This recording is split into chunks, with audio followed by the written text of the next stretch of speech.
I first visited Angkor Wat in the hot dry season, and now I have returned during the wet monsoon. On this visit, it's raining and there is water lying everywhere.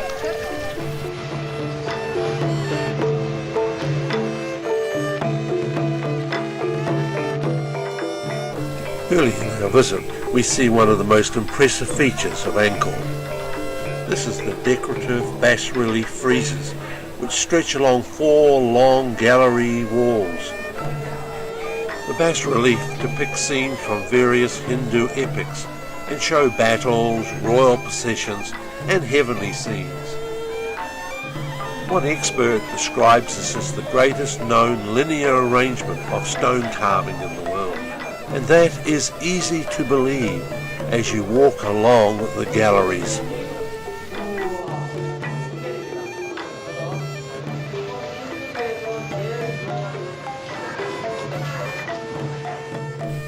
The hundreds of temples of Angkor are commonly called the Ankor Wat, although that's correctly the name of the largest of the temples. In fact, Angkor Wat is the world's largest religious building.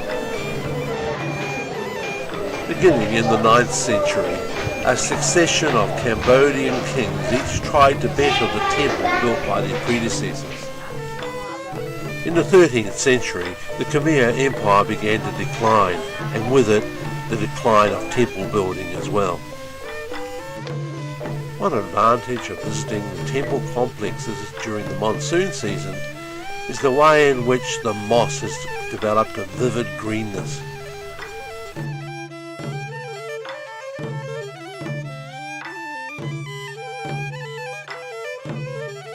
One feature of the temple complexes is the integration of Hindu and Buddhist symbols. Both religions enjoyed times of supremacy during the great temple construction era.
This 350-metre long terrace of elephants was used as a giant viewing stand for public ceremonies.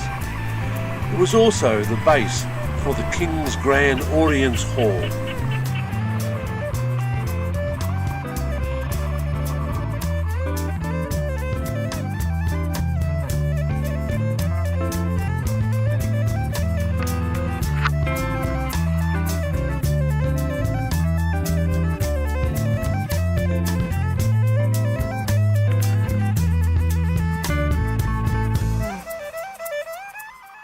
You can't help but be impressed by the enormity of these constructions.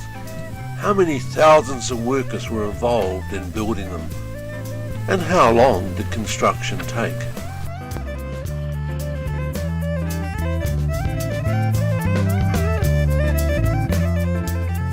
We move on to our next location.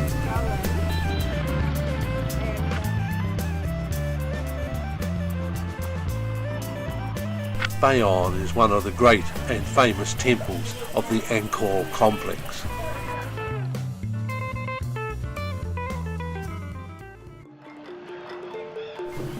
It is unique, with 216 enormous, serene and somewhat coldly smiling faces, perhaps of the king who had it constructed, and they exhibit the powerfulness of the monarch, looking out in all the directions that he controlled.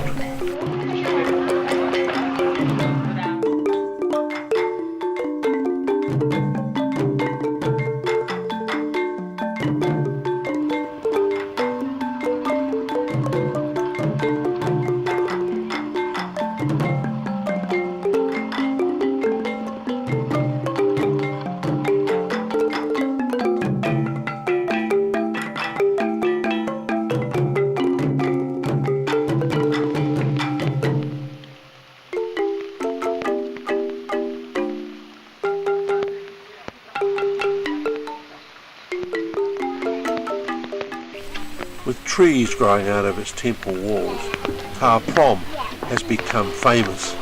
It has been the set for several feature films, such as Tomb Raider. While much of the jungle has been now cleared back, some of the tree root systems are so integrated with the temple walls that it would be difficult to remove them.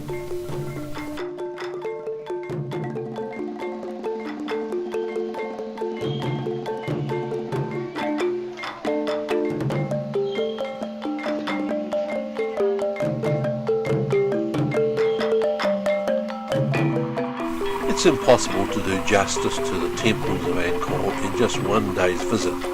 Several days are really needed. But right now it's time for us to drive through the flooded countryside back to our hotel in Siem Reap.